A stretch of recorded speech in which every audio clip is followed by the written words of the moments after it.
ज़्यादा कुछ नहीं बताया जाएगा। और 3 सूत्र में ही जो हमारा आपका जीवन गुजरता है या गुजरा है, और उसका एक बहुत बड़ा आप क्या कहते हैं उसको, यादगार कह लीजिए या तो आगे चलने वाले मार्गदर्शक कह लीजिए, हरिंद्रानंद जी को देख लीजिए। साहब हरिंद्रानंद जी ने 1948 में इस जमी पे आए और 2022 में इस दुनिया को छोड़ के चले गए ना। इतने सालों की ज़िंदगी में आप उनका पूरा हिस्ट्री को जान लीजिए।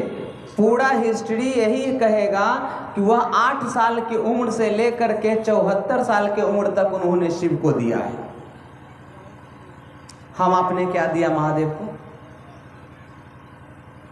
सवेरे उठते उठते केने गेलखिन बड़ किया, केने गेलखिन छोटे की। सवेरे उठते हैं तो हम जिनको अगर सूद पे पैसा लगाते हैं, सावन भादो आसिन कार्तिक अघन पूस माघ फागुन, फलनवा भी ना देले बा। जो किन्हीं का पैसा उधार दिए हैं, सवेरे हेलो, हाँ दीदी ठीक बा, ध्यान बानू आज ठीक बा, ये दीदी तनी कष्ट बा। महादेव कहाँ याद आता है हमको, चाहे आपको, किसी को? जो जरूरी आपको है इस जगत में वही याद आता है, शिव याद नहीं आता है। अच्छा एक बात बताइए, अभी आपको या हमको किसी को अचानक, सबको पैसे की जरूरत तो सबको, एक छोटा बच्चा से लेकर के बूढ़ी पुरानिया जिनका कब्र में भी पैर जाने वाला है, उनको भी कहिएगा ये दादी माँ पैसा बा, अरे बबुआ चुप, हमरा लगे पैसा कहाँ से आई। आ जब उनकर तकिया के हटाए नू तो तकिया ना हटावे दी बूढ़ी, इतना चलाक बाड़ी। देखी भाई रउआ लोगन अगर करत होकम तो बुरा ना माने, सच बात पता चल जाएगा। सच छुपती नहीं है छुपाने से। आज से पहले भी साहब ने कहा कि अब हम तपस्या कर नहीं सकते, मेरा उम्र अब वैसा नहीं रह गया है, घर परिवार को भी संभालना है, परवरिश भी करनी है, बच्चों को भी देखना है, सबको भी देखना है, और इसी स्थिति में शिव को भी गुरु बनाना है। शिव को गुरु बनाने के लिए कोई छोड़ने के लिए कुछ बोला गया है क्या? किन्हीं भाई बहनों को कहा गया है कि शिव को गुरु बनाइएगा तो फलना काम नहीं करना होगा? नहीं कहा गया। यानी हम भी जब शिव को गुरु बनाए थे ना 2005 में, तो हम इतना आसान से नहीं माने थे। माए आके हमको कही थी, ए बउआ हम तो गइल रही शिव चर्चा में, तो लोगवा कहलत ना कि ए दीदी तू शिव के गुरु बना ला, घोषणा करा ला, या घर ही के लोग के बतैहा।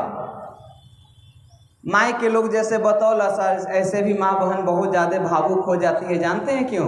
अगर गली में कोई संत गुजर जाए, कोई फकीर गुजर जाए, आ दरवाजा पे बैठ के खाली कह दे, अरे जजवानी राउर घर तो सोना चांदी से भरल बा, आ ओने से रोते उ घर के मलकिन का कहिए बाबा, का रुआ कहतानी कि घर सोना चांदी से दुखे दुख। तत्क्षण बाबा बोली है कि बैठ जाइए, उठाएंगे जमीन का मिट्टी, कहेंगे कि हाथ छानो, दे देंगे, बोलेंगे बंद कर लो, अब बंद जैसे ही करेंगे बोले अब खोलो, तक खोलता। यानी बाबा तो बड़ी पहुंच के हैं, क्या बहुत पहुंच के हैं। अब तो ये मिट्टी से मूंगा बना दिए, तब तो मेरा जीवन बहुत सुंदर बना सकते हैं। और लगा आपके जीवन की कहानी कहने, झूठा कहिए या सच्चा कहिए, जरा सा कह देती है हमारे माँ बाप को या मेरे मम्मी पापा को कि आज से 1 महीना बाद आपके बेटा पे इतना बड़ा भयंकर ग्रह आने वाला है कि जिसका निदान नहीं है। अब माए तो उस बेटा को बचाने के लिए घर के जितना सोना चांदी रुपया पैसा जेवर, कानों के बाली, गर्दन के हारे, बाबा रख ला, हमर बेटा के बचा।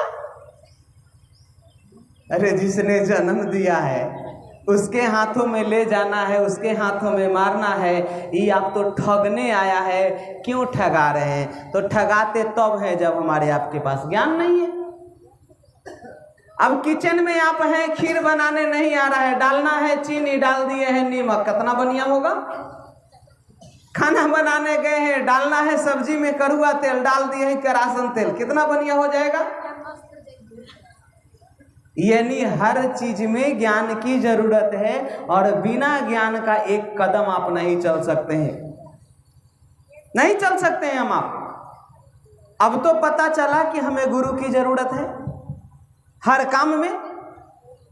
शब्दों में भी समझाया गया है कि गुरु गोविंद दोनों खरे, काके लागू पाए, बलिहारी गुरु आपकी, गोविंद दियो बताए रे भैया, गोविंद दियो बताए। आज जो यहाँ बैठे सोच रहे हैं चलो बढ़िया लगाता, सोच ले सुन ले बतानी, आज ना काल्हे बना लेम शिव के गुरु। उनका लगे वो कहल गइल बा कि काल है करे सो आज कर, आज करे सोया, पल में परले होएगी, बहुरी करेगा कब रे भैया, बहुरी करेगा कब। अगर कोई कहता है कि मैं इस धरती पे बहुत बड़ा आदमी हूँ, हमें शिव को गुरु बनाने की क्या जरूरत है, मेरे यहाँ तो नौकर है, गाड़ी है, बंगला है, कोठा है, और न जाने कितना बीघा 100 बीघा में हमार खेती उपजता, हमारा की क्या जरूरत है। तब उनके लिए भी एक लाइन कहा गया कि बड़े बड़ाई ना करे, बड़े न बोले बोल, रही मन निजी मन की विधा, एक टका का मोल रे भैया, एक टका का मोल। आपके पास लाखों रुपया है, मगर रेलवे टिकट कटाने जाइएगा, वहाँ 1 रुपया नहीं रहेगा तो सीधे कह जाइए साहब टिकट नहीं मिलेगा, लेके आइए। या कभी आपके पास ऐसा भी स्थिति आया होगा कि जो सामान 20 रुपया में मिल रहा है, आपके पास 18 रुपया है, 2 रुपया नहीं है। अब उस समय लगेगा हम इतना सूट बूट में है, अब केकरा से हाथ पसारे कि 2 रुपया हमको दे दीजिए, उस समय आपको सामान वो महंगा लगेगा। तो जिंदगी इतना सुंदर मिला है, बिना मांगे इतना सुंदर शरीर मिला है। जरा सोच के देखिए, हमारे आप को परमात्मा ने जितना सुंदर बनाया है उतना सुंदर किसी जीव जंतु को नहीं बनाया है। क्यों कहा गया बड़े भाग मानुष तन पावा? हमने तो नहीं कहा, हमने कहा है, हमारे पूर्वजों ने कहा है और सुनते चले आ रहे हैं, बड़े भाग मानुष तन पावा। यह नहीं कहा गया है बड़े भाग हाथी तन पावा, हाथी तो बहुत बड़ा होता है। ये नहीं लिखा गया कि बड़े भाग मोर तन पावा, मोर का पंख तो मरने के बाद भी कृष्ण के ललाटों पे रहता है, नहीं कहा गया। कुछ सोच के किसी ने कहा, क्योंकि मानव का तन ही ऐसा प्लेटफॉर्म है कि उस परमात्मा से मिला सकता है, बाकी कोई जीव जंतु नहीं मिल सकता। इसीलिए मानव को ही ज्ञान की जरूरत पड़ी है। किसी ने पूछा कि आप लोग ये शिव चर्चा करते हैं, सत्संग करते हैं, प्रवचन करते हैं, भागवत करते हैं, हर तरह से लोग समझाया ही है, ऐसा नहीं कि खाली शिव चर्चा से समझाया है। शिव चर्चा तो लास्ट में नहीं कहते हैं कलयुग में, सतयुग द्वापर त्रेता कलयुग। अब कलयुग में केहू के ना चलता, केहू के ना चली तो भैया एक उपाय बानू कि सबके काम करे वाला के वो परमात्मा कहते हैं। अब यहाँ कोई कह देगा कि दीदी शिव चर्चा में आए हैं तो कल्ले से झूठ नहीं बोलिएगा, ऐसा कई गो लोग हैं कि झूठ नहीं बोलेंगे, हम तो नहीं, पल प्रतिपल झूठ बोलते हैं। एक कदम भी आप कह दीजिए कि कहाँ झूठ बोलते हैं। अब तो सबसे बड़का झूठ बोलने की फैक्ट्री हमारे अंदर आ गया है। हेलो, हाँ कहाँ है जी? अरे तो 5 मिनट में आवनु तनी रखी ना, कहाँ है कि भुला जाइए 5 मिनट, और जाने में भले हमको 2 घंटा लग जाए। अरे अक्सर हम आप सभी लोग करते हैं, गुरु बहना तो खास करके बोलती है, रहेगी शिव आ रखी ना जी ऑटो में बानी, रहेगी शिव चर्चा में।